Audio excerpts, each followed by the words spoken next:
So, Gran Turismo 7's just around the corner, and here we're going to be taking a look back at what's commonly known as the best Gran Turismo of all, and that would be Gran Turismo 4. What exactly makes Gran Turismo 4 so great?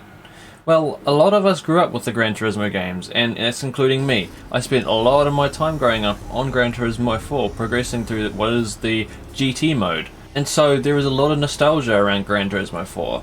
And that also goes for 3, 2 and 1, and maybe even 5 and 6 by now. But there was something a little different with Gran Turismo 4. Its formula was a little bit different from that of maybe GT5 and 6, and also of those before it. So here I'm going to be going through around 10 things that I found were the best parts of Gran Turismo 4. Firstly, when you enter GT mode on Gran Turismo 4, you're greeted with this rather interesting menu screen, which is different from your typical menu screens. And rather than being in order, everything's sort of left for you to navigate around and find on your own, which I think is rather cool. And if you ever noticed, all the car brands are sort of positioned in a way that represents the world map. UK being on the top left here, and Australia being on the bottom right, and with Europe sort of in the middle, and Asia all the way on the east. Secondly, something that has to be mentioned that I can't really show off in the video unfortunately because of copyright issues is the music in Gran Turismo 4, and that goes for most of the Gran Turismos. It's amazing, and you only find this type of music generally in Gran Turismo. You don't find it in too many other sims or games. For those of you who have spent a lot of time on Gran Turismo 4 before and have come back to it in recent years, you know as soon as you reach this menu you're hit with a bunch of nostalgia just by the music that plays in the background. Now back to the menu quickly. Another really popular feature back in Gran Turismo 4 was the used car rooms. There were 3 different used car showrooms from different eras, and they all had a long list of cars with different specs and prices and also mileages, and they refreshed every week or so in GT4. So you always had something new to look out for to buy. Every 700 days or 100 weeks in Gran Turismo 4 you would find a few special edition black race cars that we used to look out for when playing Gran Turismo 4. And it's little Easter eggs like this that improve the experience of the game and increase its longevity as well. Now the next feature I'd like to point out is the tuning in Gran Turismo. Each manufacturer has their own tuning section. When you go to the manufacturer section with the car that you're currently using, you go to the tuning area and you've got plenty of options available for you to choose from. And not only that, some of the tuning manufacturers had their own vehicles that you could purchase as full models. Or you could come straight to the tuning village where you could use other manufacturers to tune your vehicles.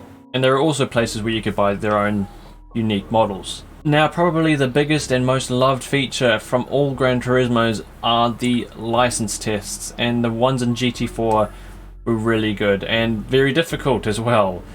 There is a whole list of them from BA, IB, IA to Super License, which is I think a fairly common theme through all the Gran Turismos. And each of those license levels had 16 tests for you to do and a coffee break, which was always a bit of fun.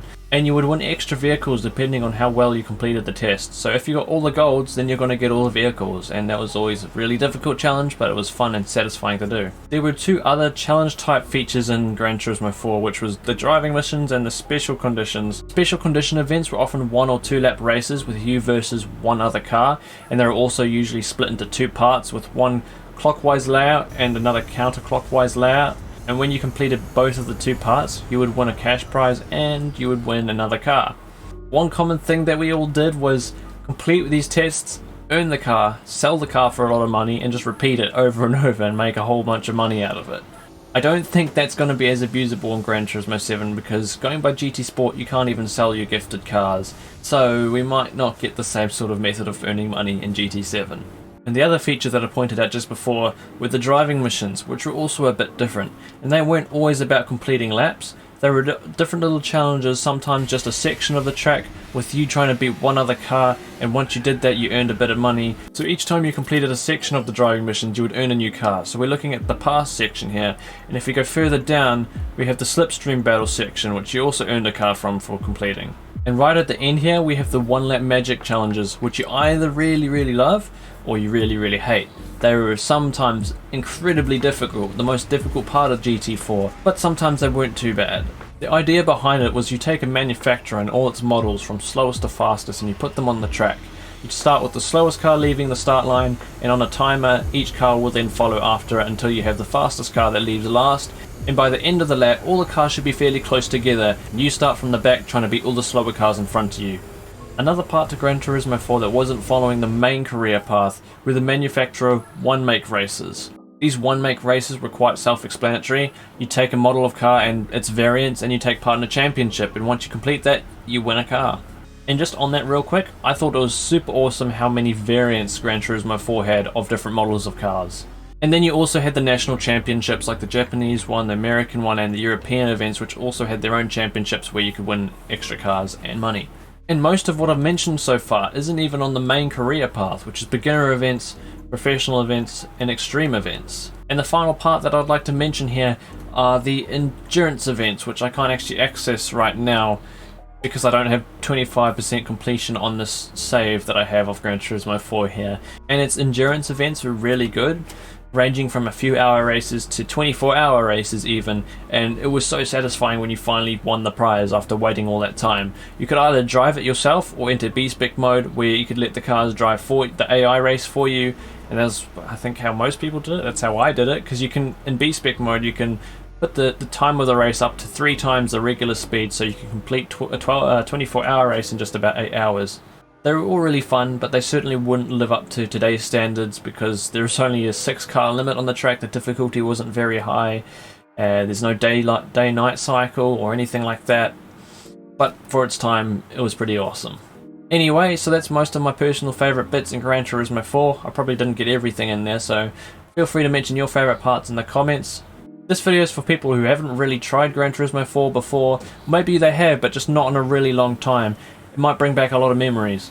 And if you haven't yet, I would suggest go try it before the release of Gran Turismo 7. You'll have a lot of fun with it. And speaking of Gran Turismo 7, if you're watching this video shortly after I release it, in a day's time I'm going to be live streaming the launch of Gran Turismo 7. We're going to be the first to access it. I think it launches first in New Zealand, which is where I live, so we're going to get right onto that and have a bit of fun. If you want to come along, then feel free to join in about a day's time. Look out on the channel. Thanks for watching and enjoy the launch of Gran Turismo 7. I will probably be making a lot of videos with Gran Turismo 7 and maybe even some guides if the license tests are difficult, so I can help guide those maybe to get their gold tests complete, but we'll see. I'll see you very soon and take care.